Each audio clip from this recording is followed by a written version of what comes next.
నమస్తే welcome to TV 999 news.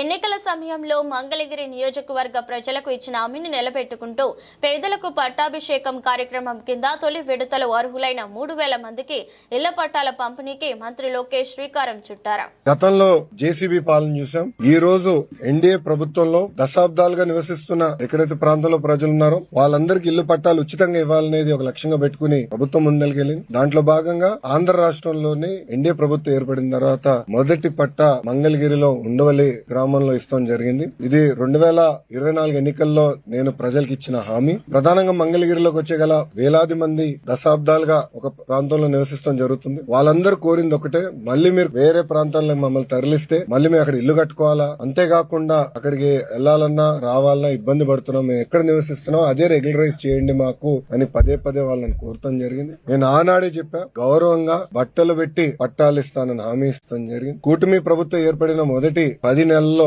Mangalagiri నియోజకవర్గంలో సుమారుగా 3000 పట్టాలు మొదటి విడతలో అందజేస్తాం జరుగుతుంది. మీరందరూ ఒక్కసారి చూస్తే 2019 నుంచి నేను ఇక్కడ మంగళగిరిలో పోటీ చేశాను. 5300 ఓట్ల మెజారిటీతో ఓడిపోవడం జరిగింది. మొదటి రోజు బాధ కలిగింది, కానీ రెండో రోజు నుంచి నాకు కసి పెరిగింది. ఓడిపోయిన దగ్గరనే కష్టపడాలి, ప్రజల మనసు తిరిగి గెలుచుకోవాలి, ప్రజల కోసం అహర్నిశలు సేవ చేయాల లక్ష్యంతో నేను పనిచేస్తాం జరిగింది. 2019 నుంచి 24 వరకు సొంత నిధులు ఖర్చు పెట్టి దాదాపు 26 సంక్షేమ అభివృద్ధి కార్యక్రమాలు మంగళగిరి ప్రజల కోసం నేను చేస్తాం జరిగింది. ఒక పక్కన వాళ్ళ ఆరోగ్యం కానివ్వండి, ఆరోగ్యం కోసం ఎన్టీఆర్ సంజీవిని పేరుతో తాడిపల్లిలో క్లినిక్, మంగళగిరిలో క్లినిక్, దుగ్గిరాలకి ఒక మొబైల్ క్లినిక్ కూడా నేను ఏర్పాటు చేస్తాం. దాంట్లో ఉచితంగా ముందలు ఇప్పుడు కూడా అందజేస్తున్నాం. ఊర్లో ఎవరైనా పెళ్లి జరిగితే వాళ్ళకి బట్టలు పెట్టే బాధ్యత మేము తీసుకున్నాం. ఇంతేకాకుండా గత ప్రభుత్వం తాగునీరు కనీసం వాటర్ ట్యాంకర్ ఇచ్చే పరిస్థితి లేకుండా పోయింది. వాటర్ ట్యాంకర్లు పెట్టి ఉచితంగా నీరు కూడా అందిస్తాం జరిగింది. వర్షాకాలం వస్తే కొన్ని ఏరియాలో గత ప్రభుత్వం కొంచెం డస్ట్ వేసేదానికి లేదంటే గ్రావెల్ పోసేదానికి కూడా ఇబ్బంది పడితే